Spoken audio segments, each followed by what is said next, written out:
Good morning అండి. అందరూ ఎలా ఉన్నారు? బాగున్నారా? ఇది ట్యూస్డే మార్నింగ్ బ్లాగ్ అండి. లేచేసరికి అయితే చాలా లేట్ అయిపోయింది. నేను 7కి లేచాను అనుకుంటే మా వాడిగారు నాతో పాటు లేచేసాడు. వాడైతే నార్మల్గా 9కి అలా లేస్తాడు. ఈరోజు అయితే నాతో పాటు 7కి లేచేసాడు. నైట్ త్వరగా పడుకున్నాడు, చలిగా ఉంది కదా అని. వాడు ఫాస్ట్గా పడుకుని పోయాడు. ఇంకా లేట్ అయింది కదా అని చెప్పేసి లేగడం ఫస్ట్ అయితే బియ్యం కడిగి పొయ్యి మీద పెట్టేశాను. ఇంకా చాలా పనులు ఉన్నాయి. నార్మల్గా అయితే నైట్ చేసుకోవాలి అని అనుకుంటాను, ఒక్కోసారి కుదరదు. మా వాడు లేట్ నైట్ వరకు పడుకోడు.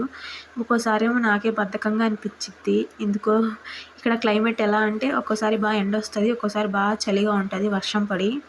ఇంకా నైట్ వర్షం పడింది కదా అని బాగా కూల్గా ఉంది. నాకు ఇంకా నిద్ర వచ్చేస్తుందని పడుకొని పోయాను. మార్నింగ్ ఏమో ఇంకా అలా యాజ్ యూజువల్ చలిగా ఉందని లేవలేకపోయాను. నైట్ అంట్లు కడగాల్సింది కడగలేదు. ఇంకా చాలా ఉన్నాయి, షింక్ నిండి ఉన్నాయి. మా వాడు వచ్చి కదిలిస్తూ ఉన్నాడు, ఆ నైటీ పట్టుకొని లాగుతూ ఉంటాడు. ఇక్కడ అంట్లు కడుగుతూ ఉంటే మా వాడు వచ్చి ఆ టబ్లో ఉన్న సామాన్లన్నీ తీసి కింద పడేస్తున్నాడు. ఇంకా వాడికి అదే పని. నేను ఏం పని చేస్తున్నా వచ్చిన ఒక చెయ్యి మాత్రం వేసేది వాడు. పిల్లలన్నాక ఇంక అంతే. కానీ ఒక్కోసారి బాగా కోపం చిరాకు వస్తుంది. నేను ఎంత పని చేసినా వాడు అంటే ఇల్లంతా నీట్గా సర్దినా వాడు మళ్ళీ లేచేదను ఇంకా అలానే చేసేస్తాడు. ఎక్కడొక్కడ తీసి పడేస్తాడు, బట్టలు అని అంట్లని ఏవైనా. అయితే ఒక్కోసారి అనిపిస్తుంటుంది వాడు పాగుతున్నప్పుడే చాలా బెస్ట్. కానీ ఇప్పుడు నడవడం స్టార్ట్ చేసిన కాడ నుంచి అసలు మమ్మల్ని కుదురుగా ఉండనివ్వట్లేదు. అక్కడికి వెళ్ళాలి, ఇక్కడికి వెళ్ళాలి. మేమేమో సెకండ్ ఫ్లోర్లో ఉంటాం. డోర్ తీయాలంటే భయం ఒకసారి. మా మమ్మీ మొన్నటి నుంచి కాల్ చేసిన ప్రతిసారి చెప్తానే ఉంది ఒక విషయం. సెకండ్ ఫ్లోర్ నుంచి ఒక బాబు, చిన్న బాబు 2 ఇయర్స్ బాబేమో కింద పడి చనిపోయాడంట. చూసుకో అమ్మ, జాగ్రత్త జాగ్రత్త అని మా అమ్మ చెప్తానే ఉంటుంది. నాకేమో బయటికి వెళ్ళాలనిపించదు. మా వాడికేమో ఎప్పుడెప్పుడు బయటికి వెళ్ళాలి అని వాడు చూస్తుంటాడు. ఇంతకుముందేమో మా పక్కింట్లో ఫ్యామిలీ ఉండేది, వాళ్ళకి బాబు ఉన్నాడు కదా, ఆడుకునేవాడు. కానీ ఇప్పుడు బ్యాచిలర్స్ అయితే వచ్చారు, వాళ్ళు వెళ్ళిపోయారు ఖాళీ చేసేసి, ఇంతకుముందు ఉన్న ఫ్యామిలీ. ఇంకా మా వాడేమో వాళ్ళు ఉంటారు కదా, ఇంకా అలవాటయ్యి వాళ్ళ డోర్ కొడతా ఉంటాడు బయటికి వెళ్ళి. ఇంకేం చేస్తాం మనం చెప్పండి. ఇక్కడ పిల్లలు ఎవరు లేకుండా మా బాబుకి కానీ కొంచెం బోర్ కొడుతుంటుంది, ఏడుస్తూ ఉంటాడు అప్పుడప్పుడు. ఇంకా ఫోన్ అయితే అలవాటు చేయలేదు. కానీ ఈ మధ్య ఏంటో నా ఫోన్ ఇవ్వకపోతే ఏడుస్తాడు, వాళ్ళ డాడీ ఫోన్ ఇవ్వకపోతే సైలెంట్గా అలానే చూస్తాడు, నా దగ్గర గోములు పడుతూ ఉంటాడు. మమ్మీ చేసిద్దిలే ఇచ్చిద్దిలే అన్నట్టుగా. ఈరోజు మా వాడి కోసమనే పప్పు చేస్తున్నాను. పప్పు చేస్తే తింటాడు కొంచెం, మార్నింగ్ మధ్యాహ్నం తింటారు. మేము నార్మల్గా టిఫిన్ అయితే మార్నింగ్ చేసుకోము, ఒకేసారి మధ్యాహ్నం కోసం ఉండేలాగా రైసే ప్రిపేర్ చేసుకుంటాము డైలీ. ఇంకా నైట్ అయితే చపాతీ లేదా ఏదో టిఫిన్, నైట్ లైట్గా ఉండాలి కదా అని చెప్పి రైస్ అయితే మా బావ తినడు నైట్. బాబుతో మార్నింగ్ బ్రేక్ఫాస్ట్ చేసి మళ్ళీ లంచ్ చేయాలంటే చాలా కష్టంగా ఉంటుంది కదా అని చెప్పి మా బావ రైస్ ప్రిపేర్ చేయమంటారు. ఇంకా రైస్ చేసేసి ఇప్పుడు పప్పులో యాడ్ చేసింది సాంబార్ పౌడర్ అండి, ఇంట్లో ప్రిపేర్ చేసుకున్నది.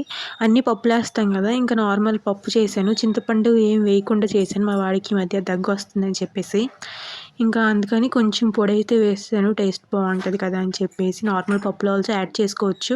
ఇంకా అయిపోయింది కదా అని మా వారికి ఒకేసారి లంచ్ అయితే పెట్టేస్తున్నాను. సారీ, లంచ్ మార్నింగ్ మేము రైస్ తింటామని చెప్పాను కదా, అదే తినడానికి అని చెప్పి ప్లేట్లు అయితే పెట్టేశాను, బాక్స్కి ఆల్సో పెట్టేస్తున్నాను. ఏంటి నైటీలో ఉన్నాను అనుకుంటారేమో, మార్నింగ్ బాగా లేట్ అయిపోయింది. నార్మల్గా అయితే నేను స్నానం చేసి రెడీ అయ్యి వీడియోస్ తీసేదాన్ని మార్నింగ్ అయినా, కానీ ఈరోజు బాగా లేట్ అయిపోయింది. ఇంకా మా బావ తంతాడు, ఇంకా బాగా లేట్ చేశాను. నార్మల్గా అయితే మా వారికి లంచ్ పెట్టేసి నేను ఇంట్లో వర్క్ చేసుకోవచ్చు, ఇల్లు చిమ్మి మాప్ పెట్టేయచ్చు.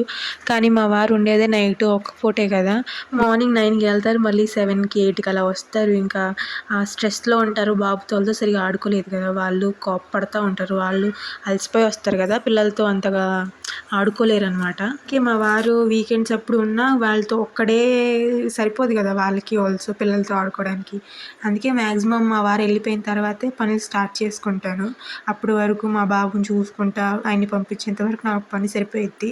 ఇంకా మా బాబుకి అయితే స్నానం చేయించాను, ఇల్లు చిమ్మి మాప్ పెట్టేసి. నార్మల్గా అయితే మా బాబుకి స్నానం చేయించి పడుకోబెట్టాకే మాప్ పెడతాను, కానీ ఈసారి ముందే పెట్టేశాను, ఫాస్ట్గా పని అయిపోతుంది కదా, నాకు కొంచెం వర్క్ ఉందని చెప్పేసి. మీకు బ్యాక్గ్రౌండ్లో పట్టీల సౌండ్ వినిపిస్తుంటుంది, అది మా వాడు అక్కడ అటు ఇటు నడుస్తూనే ఉంటాడండి. నేను వాయిస్ ఓవర్ ఇవ్వాలనుకున్నా అస్సలు కుదురుగా ఉండడు, ఇంకా అటు ఇటు తిరుగుతూనే ఉంటారు. రే నువ్వు ఆ రూమ్లోకి వెళ్ళు, నేను ఈ రూమ్లో ఉంటానన్నా వినోడు అసలు మా వాడు.